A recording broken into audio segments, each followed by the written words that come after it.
इस एक्सप्लेनर में आपका स्वागत है। आज हम एक ऐसी कहानी पर बात करने वाले हैं जो किसी हॉलीवुड थ्रिलर से बिल्कुल कम नहीं है। एक ऐसी जबरदस्त वित्तीय डकैती जिसने पूरे देश की अर्थव्यवस्था की नींव हिला दी, लेकिन साथ ही भारत को आधुनिक युग में धकेलने का काम भी किया। हम बात कर रहे हैं 1992 के ऐतिहासिक भारतीय शेयर बाजार घोटाले की।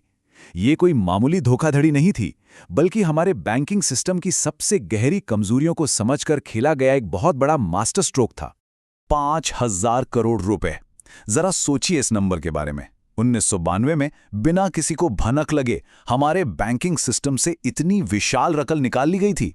हैरानी की बात तो यह है कि उस दौर में जब आज जैसी कोई उन्नत तकनीक नहीं थी, तब इतनी बड़ी रकम को आखिर गायब कैसे किया गया? ये सवाल जितना चौंकाने वाला है, इसका जवाब उतना ही ज्यादा दिलचस्प है। तो कहानी शुरू होती है साल 1992 के बॉम्बे से। उस समय का शेयर बाजार आज की तरह शांत कंप्यूटर स्क्रीन्स वाला नहीं था। ये एक ऐसी जगह थी जहां लोग जोर जोर से चिल्लाकर बोलियां लगाते थे और चारों तरफ बस कागजों के ढेर हुआ करते थे। हवा में एक अलग ही लेवल का उत्साह था। लेकिन उस कोलाहल के बीच किसी को भी इस बात का रत्ती भर अंदाजा नहीं था कि बहुत जल्द एक भयंकर क्रैश आने वाला है जो सब कुछ बदल कर रख देगा। भाग 1, दी हाइस्ट सेटअप, यानी इस पूरी डकैती की बुनियाद। चलिए समझते हैं कि आखिर ये सब मुमकिन कैसे हुआ। 90 के दशक की शुरुआत में हमारे बैंकिंग नियम काफी सख्त और थोड़े अजीब थे। बैंकों को इक्विटी या शेयर बाजार में पैसा लगाने पर पूरी तरह से पाबंदी थी, लेकिन उन पर मुनाफा कमाने का भी भारी दबाव था और उन्हें अपनी संपत्ति का एक हिस्सा सरकारी बॉन्ड्स में रखना ही होता था। अब सबसे बड़ी समस्या ये थी कि बैंक के बॉन्ड्स सीधे एक दूसरे से नहीं खरीद सकते थे। उन्हें हमेशा ब्रोकर्स यानी दलालों के जरिए यह काम करना पड़ता था। बस यही वो लूप होल था जिसने इस पूरे स्कैम के लिए एक परफेक्ट जमीन तैयार कर दी। भाग 2, द मास्टरमाइंड्स प्लेबुक। सिस्टम की इन कमजोरियों का फायदा उठाने के लिए एंट्री होती है हर्षद मेहता की, जो उस समय का एक बहुत ही जाना माना स्टॉक ब्रोकर था। उसे समझ आ गया था कि इन नियमों को अपने फायदे के लिए कैसे इस्तेमाल करना है। उसकी रणनीति का सबसे बड़ा हथियार था बैंक रसीद या बीआर। अगर इसे बिल्कुल आसान भाषा में समझें तो ये एक कर्ज के वादे यानी आईओयू की तरह था। जब बैंक्स आपस में बॉन्ड्स का व्यापार करते थे तो वे असल में भारी भरकम कागजी बॉन्ड्स इधर उधर नहीं ले जाते थे। बेचने वाला बैंक बस एक कागज की रसीद दे देता था कि समय पूरा होने पर आपको बॉन्ड्स मिल जाएंगे। अब देखते हैं कि ये पूरी रेडी फॉरवर्ड डील काम कैसे करती थी। ब्रोकर दो बैंकों के बीच बिचौलिए का काम करता था। वो खरीदने वाले बैंक से पैसा ले लेता था, लेकिन असली बॉन्ड देने की बजाय उन्हें एक जाली बैंक रसीद थमा देता था। चूंकि मेहता मार्केट का बहुत बड़ा नाम था, तो बैंक सीधे उसके नाम के चेक काट देते थे और यहीं से शुरू होता था असली खेल। वो बैंकों का ये पैसा चुपचाप बॉम्बे स्टॉक एक्सचेंज में लगा देता था। तो यहां सबसे अहम बात यह है कि हर्षद मेहता ने कई छोटे बैंकों का इस्तेमाल करके जाली बैंक रसीदें बनवानी शुरू कर दी, जिनके पीछे असल में कोई सरकारी बॉन्ड्स थे ही नहीं। ये तरीका तो मेहता के लिए मानो एक प्रिंटिंग प्रेस बन गया था, जहां बिना किसी वास्तविक सिक्योरिटी के बस नकली वादों के दम पर बैंकों से करोड़ों रुपए के असुरक्षित लोन उठाए जा रहे थे। भाग 3, ताश का महल।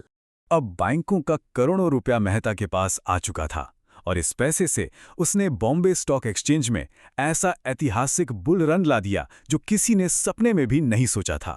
इन आंकड़ों को देखकर तो कोई भी हैरान रह जाए। एसीसी के शेयर को ही ले लीजिए। 1991 में जो शेयर 200 रुपए का हुआ करता था, सिर्फ 3 महीने के भीतर मेहता ने उससे 9,000 रुपए प्रति शेयर पर पहुंचा दिया। इस सीधे सीधे 4,400% का उछाल था। बाजार में हर कोई पागल हो रहा था और बिना कुछ सोचे समझे बस इस लहर पर सवार होना चाहता था। इस बात को जरा ध्यान से सुनिएगा। उस वक्त शेयरों का कुल मूल्य भारत के संयुक्त स्वास्थ्य और शिक्षा बजट से भी ज्यादा हो गया था। इस बात की गहराई को समझिए। यह दिखाता है कि हर्षद मेहता ने देश की अर्थव्यवस्था के अंदर ही कितनी बड़ी और खतरनाक कृत्रिम दुनिया खड़ी कर दी थी। भाग 4, द इनएविटेबल क्रैश, वो तबाही जिसका आना तय था। लेकिन देखिए, उधार के पैसों पर बना ताश का महल आखिर कब तक टिकता? अंततः मेहता को बैंकों का पैसा वापस करने के लिए अपने शेयर्स बेचने ही थे और मार्केट के नियमों के हिसाब से इस पूरे सिस्टम का क्रैश होना तो तय था। तबाही बहुत तेजी से आई। अप्रैल 1992 तक यह खुलासा हो गया कि मेहता का निवेश पूरी तरह से अवैध है और बैंकों के पास जो रसीदें हैं वो बस रद्दी कागज हैं। जैसे ही ये खबर फैली, मई में बाजार में जबरदस्त घबराहट फैल गई। भारी बिकवाली शुरू हुई और कीमतें तुरंत 40% तक गिर गईं। आखिरकार नवंबर 1992 में सीबीआई ने हर्षद मेहता को गिरफ्तार कर लिया। इस क्रैश का असर भयानक था और कई बड़े बैंकों की हालत खराब हो गई। नेशनल हाउसिंग बैंक के 1199 करोड़ रुपए डूब गए। स्टैंडर्ड चार्टर्ड और स्टेट बैंक ऑफ सौराष्ट्र को भी करोड़ों का नुकसान झेलना पड़ा। इस घोटाले का तनाव इतना ज्यादा था कि विजया बैंक के चेयरमैन ने आत्महत्या तक कर ली और तत्कालीन केंद्रीय मंत्री पी चिदंबरम को इस्तीफा देना पड़ गया। और इसका प्रभाव सिर्फ बैंकों तक सीमित नहीं रहा। लगभग 1000 बिलियन रुपए, ये वो कुल मार्केट कैप था जो रातों रात बाजार से साफ हो गया। शेयर 72% तक गिर गए और एक ऐसा बेयर मार्केट शुरू हुआ जो अगले 2 साल तक चला। इस भयानक तबाही में लाखों आम परिवारों की जीवन भर की कमाई पल भर में राख हो गई। भाग 5, द मॉडर्न लेगेसी। इस घोटाले का आज के बाजार पर असर।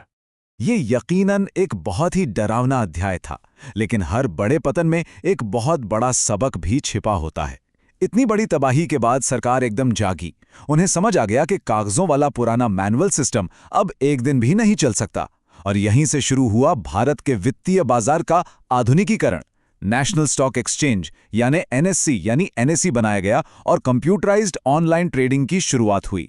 जानकी रामन कमेटी की सिफारिशों पर बैंक रसीदों की पूरी व्यवस्था को ही बदल दिया गया। और सबसे अहम बदलाव यह हुआ कि बैंकों को लेन देन में मुख्य भागीदार की बजाय केवल कस्टोडियन बना दिया गया।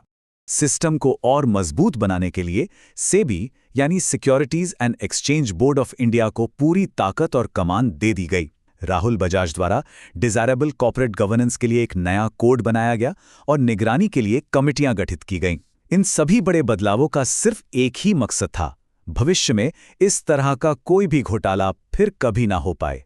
तो इस एक्सप्लेनर को खत्म करने से पहले एक बहुत ही गहरा सवाल जिस पर हम सबको सोचना चाहिए, क्या भारत का आज का ये हाईटेक, सुरक्षित और डिजिटल वित्तीय बाजार 1992 के उस भयानक झटके के बिना आज अस्तित्व में होता? हर्षद मेहता का वो घोटाला निश्चित रूप से एक बहुत बड़ी त्रासदी थी, लेकिन कहीं ना कहीं उसी तबाही ने हमारे वित्तीय भविष्य को हमेशा के लिए सुरक्षित करने का रास्ता भी खोला। इस विचार के साथ आज का ये एक्सप्लेनर यहीं समाप्त होता है। हमारे साथ जुड़ने के लिए बहुत बहुत धन्यवाद।